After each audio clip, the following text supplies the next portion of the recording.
right actually say that that assertion is simply not true, and this is going to profoundly affect your private insurance plan. Indeed, if you come up with a public option, and my understanding from the notes here is that you will not vote for this plan unless it has a public government program competing against private insurers. Yet what's going to happen is employers are going to scuttle their own plan and push us all into the government plan. You cannot deny that this plan does not force anybody to do anything except what they would like to do in terms of their own health care plan.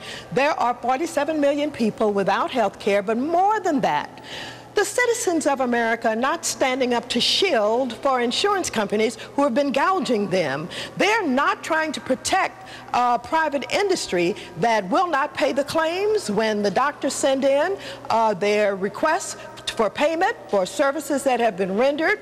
The American people are tired of these increasing high co-payments and deductibles. So the American people are not standing up for the insurance companies. Only 12 million Americans have individual insurance policies they bought on their own that are affected in the way you're talking about. The rest of us that have insurance are covered through our employers. And when an insurance company turns down my charge for a procedure, it's not because the insurance company is a meanie. It's because my employer told the insurer to turn it down because my employer wants to save money. So my beef is with the employer, not with the insurance plan. No, you're not saying it correctly. The correct thing is this. Most employers would like to support their employees with health care insurance. It is not affordable, and the insurance companies keep increasing the premiums. And that's why we're going to assist the small businesses in making sure they can afford it with health care credits. See, ma'am, I'm surprised that you would say that you're going to assist the small businesses because, first of all, they want to charge any small business that qualifies that doesn't offer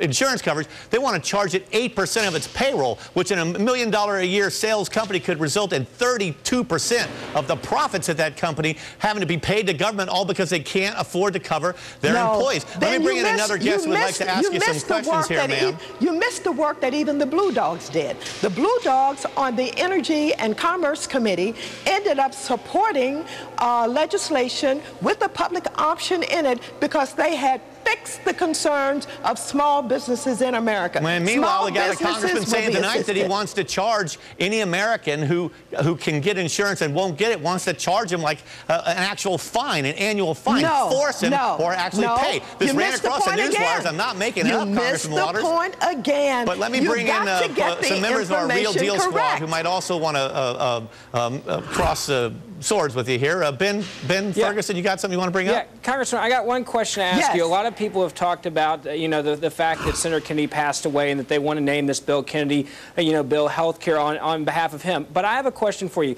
Ted Kennedy went and found the best doctor in America. He flew to Duke University Hospital and found the best man that could possibly help him with his cancer.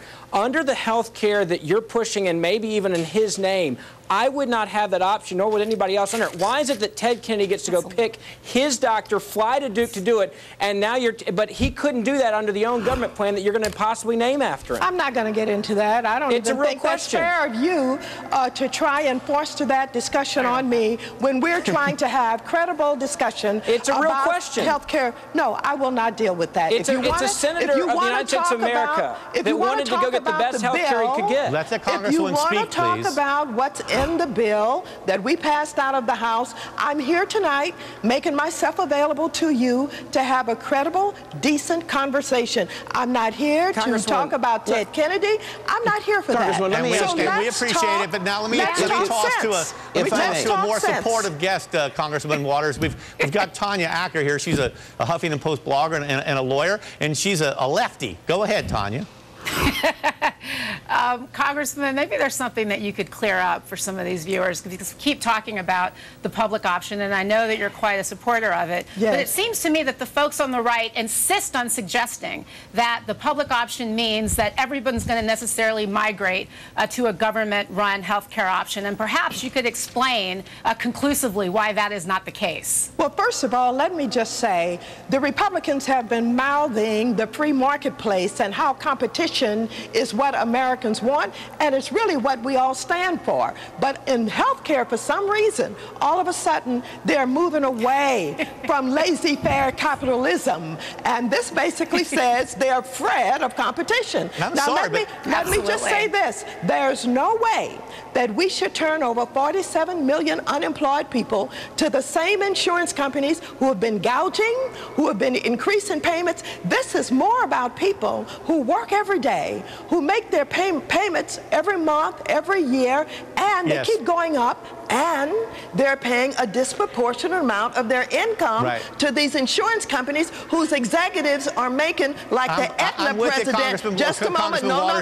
You're going to hear this. No. You're going to hear this. Aetna CEO makes $24 million a year. Whose business is that? What does that have to do with this debate? Well, let me tell you. That's not why we're spending too much money on health care. And let me tell you something else, Congressman. In terms of capitalism, capitalism is not competing with the government. Capitalism is private enterprise competing with private enterprise. Capitalism is not some government program coming in without a profit motive and undercutting prices. It's about competition. But thank you for being here with us. Well, thank you for having me, and call me anytime. I appreciate it. Thank you very much. We got a lot more ahead tonight, guys, coming up on CNBC Reports.